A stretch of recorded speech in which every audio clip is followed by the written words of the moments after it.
అస్సలాము అలైకుం వరహమతుల్లాహి వబరకాతుహు. అల్హమ్దులిల్లా. ఈరోజు మన నెల్లూరు పట్టణంలో ఉన్న అదేవిధంగా రూరల్ నియోజకవర్గంలో ఉన్న మసీద్లకు చెందిన ఇమాములు మౌజులందరూ కూడా మన రాష్ట్ర వక్ఫ్ బోర్డ్ చైర్మన్ హాజీ అబ్దుల్ అజీజ్ గారి దగ్గరికి వచ్చినారు.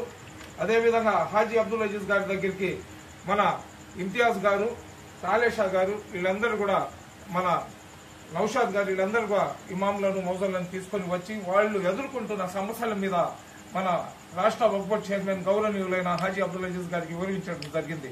ఎందుకంటే ఇమాములు మౌజులు ఎవరైతే ఉన్నారో అల్లా యొక్క గృహాన్ని నడిపే వాళ్ళు 5 పూట్ల నమాజ్ ఇవ్వడము, అదేవిధంగా దీన్ గురించి మాకు తెలియజేయడము, అదేవిధంగా ఏదైనా ఇస్లాంకి సంబంధించి అదేవిధంగా ఖురాన్ హదీస్లకు సంబంధించి మనకు తెలియని విషయాలు ఏదైనా ఉంటే 10 మందికి తెలియజేస్తూ సమాజాన్ని చెడు వైపు వెళ్లకుండా మంచిలో ఉంచుకుంటూ ఇస్లాం యొక్క పవిత్రతను కాపాడే వ్యక్తులు ఇమాములు మౌజులు.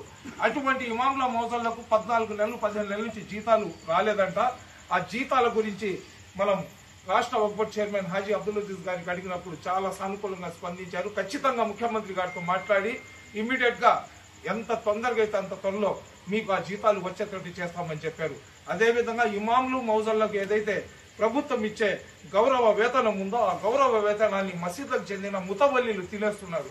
అటువంటి వేతనాలు ముతవల్లీల చేతిలో వెళ్లకుండా నేరుగా ఇమాముల మౌజుల అకౌంట్లోనే వచ్చేటట్లు కూడా కమిటీలో తీర్మానం చేస్తానన్నారు.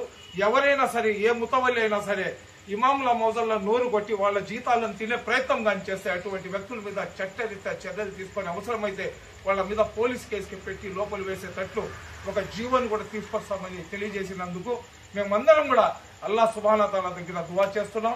అల్లా సుబ్హానహు వ తఆలా హాజీ అబ్దుల్ అజీజ్ గారికి ఆయుష్ ఆరోగ్యం ప్రసాదించాలని, అదేవిధంగా రాష్ట్ర ముఖ్యమంత్రి మన ముస్లింలకు ప్రతి విషయంలో కూడా అండగా ఉంటున్నారు కాబట్టి అటువంటి ముఖ్యమంత్రి గారికి, అదేవిధంగా లోకేష్ బాబు గారికి, మేమందరం మంత్రి నారాయణ గారికి, శ్రీధర్ రెడ్డి గారికి అందరూ కూడా కృతజ్ఞతలు ధన్యవాదాలు తెలియజేసుకుంటున్నాం. ఏదైతే మా వక్ఫ్ బోర్డ్ చైర్మన్ గారు ముస్లింలలో ఉన్న పేదరికానికి, అదేవిధంగా ముస్లింల సమస్యలకు చెందిన ఆస్తులను రక్షించడానికి ఏదైతే ప్రయత్నం అతను చేస్తున్నారో ఆ ప్రయత్నంలో ప్రతి శాసనసభ్యుడు భాగస్వాములు అవ్వాలా. అదేవిధంగా మసీద్ల ఇమాములు మౌజులు కూడా జుమ్మా బయాన్లలో బైతుల్ మాల్ గురించి మీరు బయాన్లు ఇవ్వాలా. మసీద్ కొట్లలో బాడుగకుంటారు. అదే కొట్టు పక్కన వాళ్ళ దగ్గర అయితే 30,000 ఉంటుంది, మసీద్ వాళ్ళు ఇచ్చేది 3,000. కాబట్టి అటువంటి వ్యక్తులు కూడా అల్లాకు సమాధానం ఇవ్వాల్సి వస్తుందని మాటలు మీరు జుమ్మా బయాన్లో ఆ కొట్లలో ఉన్న వాళ్ళకి తెలియజేయాలని కోరుకుంటున్నాం.